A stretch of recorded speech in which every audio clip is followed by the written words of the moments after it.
Sarida Scott, great to see you, and nice welcome to to see One you. Detroit. Thank you. Always nice to see you, Steve. Welcome to the Policy Conference in this amazing new space.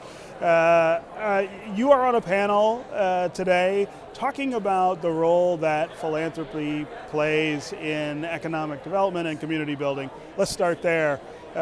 What do you expect people to hear during that panel? Philanthropy plays this incredible role in Detroit that it doesn't play in other communities. What do you think it needs to be playing right now with all the transition that we're seeing? This is a really critical time, Yeah. and this is a moment where we talk a lot about the need to connect. I really see philanthropy playing that role of connecting. One of the things that I always say is, like, the philanthropy superpower is the convening power. We can bring people together, and we really need this now in this moment. Yeah, so at Skillman, you guys are focused on youth education.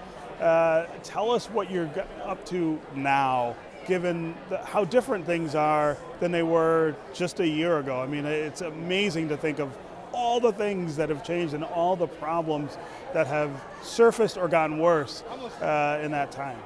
In this moment, though, we're really focused on education, as we say, people power. So listening to those who are most impacted by the education system, students, educators, the community, to really help us in driving the solutions, identifying the solutions. It's also a part of the bridging. I mean, for as much as we want to do in the city and as much as we invest, no one entity can impact and change the education system. Yeah. And it's really this moment that we need to remind everyone that education touches everything. And so when we're here talking about business and economic development, it all goes back to education. So that's really a lot of what we're trying to do, is remind people that we need to listen to those who are impacted by the system. They need to be brought in and be working on the solutions, and we need to be doing this all together. Yeah, I know that's work that you've been involved in for years and years, long before you came to this role at Skillman. I wonder if you can help people understand the things that you hear and see from those folks, from students, from parents, from educators, especially in Detroit, about how things are going and what they need so that we can go faster and further. So there's so many challenges we know. I mean, so we talk a lot about the post-COVID and the COVID generation and the challenges. So we all know that mental health has been a lot of the issues that have been raised. Wow. We know that there's a concern about what's AI and how does AI look for the careers for the future, and how are we helping students be prepared for that? And students are concerned about that. We also know we're in this moment where we have, there's a lot of talk about the value of higher education. And is that still worth it for students? So there's so many things that they're grappling with, and also just the rest of what's going on in the country. Right. I mean, and it has an effect on young people that I think we don't stop and think about all the time. yes, and we need to, because they are experiencing it in such a different way, because it also then impacts the way they think about their future and what opportunities they have and what's possible. So there's so much that we need to do around helping them continue to think about the future. Just as we were talking about reminding ourselves, we will move out of this. Yeah. This will pass. Yeah, right. Everything does at some point, right? Exactly. We just got to survive. That's always. And also, how are we setting things up so that we recognize that children can thrive in the future? Yeah. So I want to talk a little about the transition that we're seeing politically here in Detroit right now. We've got a new mayor, a lot of new council people. Philanthropy worked very closely with the last two mayors, really, in terms of just trying to get things going in Detroit again.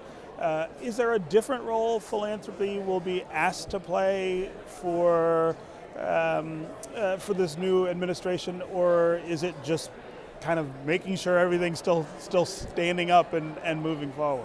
Well, to start, philanthropy has already expressed support for the new administration. Yeah. I mean, it's a historic time with Mayor Sheffield, Right. and we all want to see her succeed, because if she succeeds, the city succeeds, the region succeeds, the state succeeds.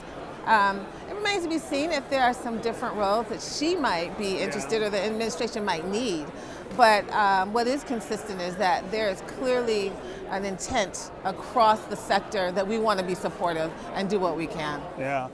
Her focus on poverty, to me, is the thing that stands out the most. I mean, we're only a couple weeks into her being mayor, she's still got to, get settled and figure out what she wants to do. But she has time and again come back to this idea of government's role in solving poverty and moving people out of it. She's got some innovative stuff already going on with RX Kids coming from Flint to Detroit. That didn't get as much attention as I think it should have. That's a huge step forward. I wonder for philanthropy how it plugs into that part of the administration, which is very different from what we have seen from the past two mayors. Well, there's so many, philanthropy supports different things, but for us it's very exciting because, of course, all of these things impact children and youth. Yeah. We supported also RX Kids, which is wonderful. She's also created a new youth director, which is an amazing role, youth affairs, and so we are really very much interested in seeing how we can support that. So I would hope that for most in philanthropy, supporting Detroiters, supporting residents on basic needs, it hinges on everything that we're interested in and that we want to see happen for the city to thrive. Yeah, it is interesting to me. Obviously, the milestone that she represents is the first African-American woman, first woman in the mayor's office. It already feels very different, partially because of the things that she notices, partially because of the things that she's keying on. I'm not sure I expected it to be so starkly different from every other mayor we've had, but it's got to be, for philanthropy and for you as an African American woman, that's got to be just the sweetest little note, I guess. I don't know if you remember the op-ed that Meredith Freeman and I wrote a few years back, and we said the next mayor of Detroit should be a black woman. Yes. And we mentioned some of the things that women think about. Yeah. And she has shown that those are the things she's thinking about it. Families and children, and so that all of us thrive. thrive. And not just as ancillary concerns, but as the focus. Yes. She just has come right out of the gate saying, this is what I want to do, and this is what's important to the city. I love it. It's very exciting. All right. Watch One Detroit, Thursday at 7:30 p.m. You can find more at onedetroitpbs.org or subscribe to our social media channels and sign up for our One Detroit newsletter.